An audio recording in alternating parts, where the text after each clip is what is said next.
Sa ikalawang taong anibersaryo ng kamatayan ni Rhea dahil sa overdose, hindi pa din makamove on ang kaisa-isang anak na si Mia sa pangyayari. Miss na niya ang mahal na ina. Hindi naman sila ganun ka-close na ama. Madalas pa nga, dinidedma lang niya ang mga tawag nito. Kila Jade, ang kanyang best friend, nakakuha siya ng ganap na atensyon. Itinuring na siyang kapamilya ng nanay nitong si Sue at busong kapatid na si Riley.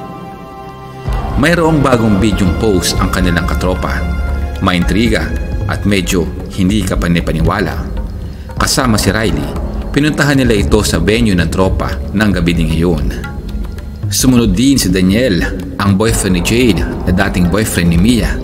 Maya-maya lang, sinimulan na nila Joss at Hailey ang main event. Hindi pa man nakisimula, nag-volunteer agad si Mia. Pinaupo siya sa single sofa kaharap ang buong tropa. Tinali siya ni Hailey ng mahigpit. Inilabas ni Joss ang dilaw na kandila. Sinindihan. Pagkatapos, inilabas ni Hailey ang isang matigas na putol na kamay. Ano kaya ito? Ready ang lahat. Ang dare, hahawakan ni Mia ang kamay. Kasunod niyang bibigkasin ang mga katagang. Talk to me. Bigla siyang binilaga ng patay na matandang lalaki sa kanyang harapan. Napabitaw si Mia sa takot habang tuwang-tuwa naman ang ilang mga katropa. Maliban kina Jade na hindi mag-gets ang nakita ng best friend. Pinagpatuloy nila ang laro. Muli niyang hinawakan ng putol na kamay at muling binikas ang... Talk to me. Isa namang matabang babae na luwa ang mata ang kaharap niya. Kasunod naman ang pagbikas na isa pang katagang. I let you in. At biglang sumapi kay Mia ang kaluluwa na matabang babae. Sa loob na 90 segundo, hinayaan at pinagtripan nila ang kaluluwa ng patay sa katawan ng kaibigan. Para din namang kampante ang kaluluwa at tila may tinuro. Mukhang trip pa yata si Riley o baka naman si Daniel. Hanggang sa dahan-dahang bumukas ang pinto at kumalabog. Tuwang-tuwa naman ang karamihan sa nasaksihan. Akala nila nagpapa-impress pa ang kaluluwa. Hindi na pala. Nagiging violente na pala ito. Agad namang pinagtulungan nila Joss at Hailey hatakin ng kamay. Sabay patay sa kandila. Tagumpay ang unang makatindig balahibong trip ng tropa. Natakot tuloy mag-isa sa kwarto si Riley at sa tabi siya ni Mia na tulog ng gabi din ngayon. Mukhang nagustuhan ni Daniel ang trip ng tropa. Kaya kinausap ng mga best friend si Josh. This time, sa bahay naman nila Jade ang venue. Sa pag-alis ng ina, agad nilang sinet up ang mga gagamitin. Kasama din ni Riley ang kanyang kabady na si James. Muling inilabas ni Hailey ang matigas na putol na kamay. Curious si Mia kung kaninong kamay yun. Pinatigas na kamay daw ito na isang legit na psychic na kaya makakontak ng mga patay. Pinutol at inimbalsamo. Tinawag nila itong Danny Boy. Sinimulan muli nila ang kanilang trip. Si Daniel naman ang nag-volunteer. Mahigpit din siyang tinalian ni Hailey. Sinimulan na niyang hawakan ng kamay sabay bigkas ng Talk to me. Kagaya ni Mia, nagulat din siya sa kanyang nakita habang binibidyohan naman siya ng kanyang girlfriend at nang bagitin niya ay kalawang kataga. I'll let you in. Agad na sumapi sa kanya ang manyakis na kaluluwa habang napapangiti naman sila Mia sa mga kinikilos nito at pati ba naman ang asong si Cookie ay pinagpantasyahan pa. Hindi na nakayanan pa ni Jade ang kahiyahiyang pinaggagawa ng kanyang boyfriend kaya tinapos na niya ang turn nito. Napalabas tuloy ang nakikijamming lang na bantay sa bahay. Pinagpatuloy pa din nila ang kanilang pagtitrip sa mga kaluluwa. Iba't ibang klaseng spirito ang sumapi sa kanila. May iyakin, may laugh trip, may singer, may dancer, may one freak, at iba pa. Na-curious tuloy ang dalawang bagets sa kanilang laro. Sila naman ang nag-volunteer na subukan niyon. Pero hindi pumayag si Ate Jade. Nagpumilit si Riley. Sinabayan pa ng pangbubuyo nila Joss at Hylen. Kaya nilayasan na lamang sila ng KJ na kapatid at kanyang boyfriend. Nakiusap si Riley kay Mia nang kahit na 60 segundo lang. Gusto lang talaga niya ma-experience ang weird na feeling na kanilang laro. Nadaan naman niya sa pakonsensya effect si Mia at napapayag. Pero natagpas lamang ito sa loob lamang ng 50 segundo.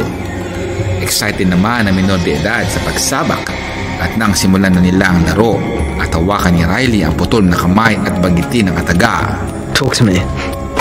napatulala na lamang siya sa kaharap. Ganun pa man, binikas pa din niya ay kalawang kataga. I'll let you in.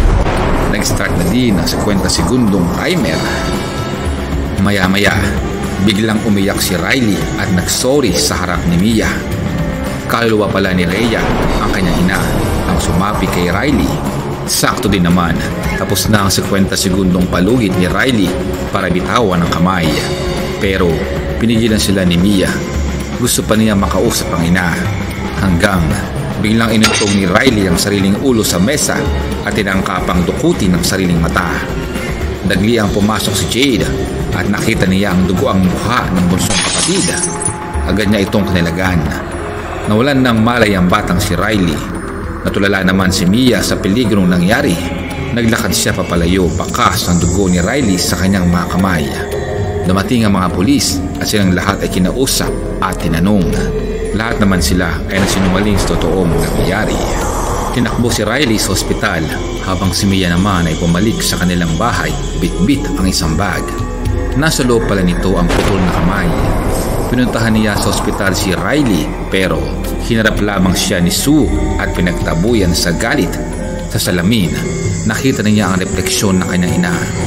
Sinundan niya ito hanggang sa banyo. Biglang malabog ang pinto at narinig niya ang boses ng ina na humihingi ng tulong. Pero wala naman doon. Paglabas niya, nakasalubong siya ni Daniel at siya ay hinatid pa uwi. Hindi makauwi si Daniel dahil malamang nalaman na din sa kanila ang nangyari. Ayaw din naman ang pag-isa ni Mia. Kaya napagkasunduan nilang magdamayan muna. Binalikan nila ang mga memories noong sila ay magjowa pa. Sa kanilang pagtulog, bigla na lamang naalimpungatan si Mia at nagising. Sa madilim na sulok, biglang lumitaw ang matandang babae at dahan-dahang lumalapit sa kanya. Napatras si Mia sa takot. Nagulat siya nang biglang supsupin nito ang daliri sa paa ng tulog na si Daniel. Nang si Daniel ay nagising, sinupsup na ni Mia ang kanyang paa. Nagulat si Daniel at dagliang umalis. Lumadag pa siya sa matinding depresyon ni Mia. Napaning na yata ang dalaga at pinakasaktan ang sarili. Sa matinding kapaningan at depresyon ni Mia, mag-isa niyang nilaro ang putol na kamay. Tinawag niya ang kanyang ina. Talk to me. At sa matagal-tagal na panahon, muli niyang nakaharap ang yumaong pinakamamahal na ina. Tinanong niya ito kung siya ba ay nagpakamatay. Hindi, ang sabi ng patay. Niayaw nga niyang silang dalawa ay magkahiwalay. Sinabi din niya na kailangan ng tulong ni Riley at natulog ang mag-inang sabik na magkayakap. Muling nagsama-sama ang mga magkakakuntsaba. Kinuwento ni Mia ang lahat na kanyang nakita. Nabanggit na dalawang promotor ang pangalan ni Duckett ang nagbigay ng putol na kamay sa kanila sa party na matapos saksakin ng kanyang kuya Cole ay sinaksak naman ang sarili. Sinamantala nilang wala sa ospital si Sue at pinuntahan nila si Riley. Nakita ni Mia ang kalunos-lunos na kalagayan ng bata. Hindi nagawang tapusin ni Riley ang nakaraang laro kaya kailangan niya itong tapusin. Sinindihan nila ang kandila at pilit na pinapahawa kay Riley ang putol na kamay. Yun nga lang, hindi mabigkas ng bata ang katagang. Talk to him. Hindi ito umepekto, kaya naisipan ni Mia na hawakan ang putol na kamay at tawagin ang pangalan ni Riley. Talk to me. Sa harap niya, biglang lumitaw ang batang babae. Tinanong niya kung nasaan si Riley. Dinala siya ng bata sa kinaroroonan ni Riley. Umulaga sa kanya ang nakakatakot na kalagayan ng kaibigan na napapaligiran ng mga nakakatakot na nilalang. Napraning sa takot at iyak si Mia sa nakita. Sa kanyang pag-uwi, naghihintay sa kanya ang kanyang amang si Max. Nag-usap sila at binasa ang suicide note na namayapang ina na matagal na nitong sinikreto kay Mia. Nag-iyakan sila habang binabasa at pinakikinggan ang mensahe na ina. Pero sa huli, hindi ito piniwalaan ni Mia bagkus mas naniwala pa sa sinabi ng multong ina. Pasimple siyang pumasok sa kanyang kwarto. Sa loob, naghihintay sa kanya ang multo ng ina sa salamin. Hindi daw niya ginawa ang sulat at ang lalaking kausap niya kanina ay hindi niya tunay na ama. Isa itong impostor na nagpupumilit pumasok para saktan siya. Kailangan niya daw ito patayin. At na makapasok, kumarap sa kanya ang nakakatakot na mukha ng ama at siya ay inatake. Samantala, narinig ni Max ang sigaw sa loob ng room ng anak. Nagpumilit siya makapasok pero may malakas ang pwersang humaharang sa pinto. At nang maabot ni Mia ang gunting niya, agad na itong itinusok sa leeg ng kanyang tunay na ama. Kinaumagahan, tinawagan ni Mia si Jade tungkol sa lunas ng sakit ng kapatid kahit na bahagya ng bubuti ang kalagayan nito. Pinipunta niya ang best friend sa kanilang bahay. Taktika lamang pala ito ng praning na kaibigan para masalasihan sila. Sa pagpasok ni Mia sa room ni Riley, sukbit ang gunting sa bulsa, ay biglang dumating si Sue. Nagkaroon lamang daw ng nervous breakdown si Riley kung kaya ay nasinaktan sa sarili. Kaya humingi siya ng paumanhin sa pagbintang niya kay Mia. Hindi naman daw magagawa ni Mia sakta ng batang itinuring na niyang bunsong kapatid. Napansin ni Mia ang makagat sa braso ni Riley, kaya humingi siya ng konting privacy kay Sue para makausap si Riley. At habang humingi siya ng sorry sa bata, pila itong naging nakakatakot na matanda. Tinangka niya itong patayin pero hindi niya magawa. Samantala, sa pagdating ni Jade sa bahay ng kaibigan, walang Mia ang humarap sa kanya, bagkus naabutan niya doon ang duguang si Max. Agad niyang tinawagan si Sue para pigilan ang binabalak ni Mia sa kapatid, pero huli na. Wala na sa loob ng room ang kanyang bunsong kapatid. Tinakas na pala ito ni Mia papuntang kalsada. Nakita siya ni Jade at hinabol. Tuloy pa din ang pag-uudyok ng mutong ina kay Mia para itulak ang batang kaibigan sa rumaragasang mga sasakyan. At sa malakas na kalabog, umulagta sa kalsada ang duguang katawan ni Mia. At sa kanyang pagtayo, nakita niyang yakap ni Jade ang kanyang pinakamamahal na bunsong kapatid. At sa pagbalik niya sa ospital, nakita niya ang kanyang ama, pati ang complete recovery ni Riley. Ngunit pagharap niya sa salamin, hindi niya makita ang sarili niyang refleksyon. Siya pala ay patay na. At sa napakadilim niyang paligid, nakatanaw siya ng liwanag. Nilapitan niya iyon at nasa dulo nito ay isang kandila at kamay. At ang kanyang hawakan, tumulaga sa kanya ang grupo ng mga kalalakihang dayuhan. I'll let you in.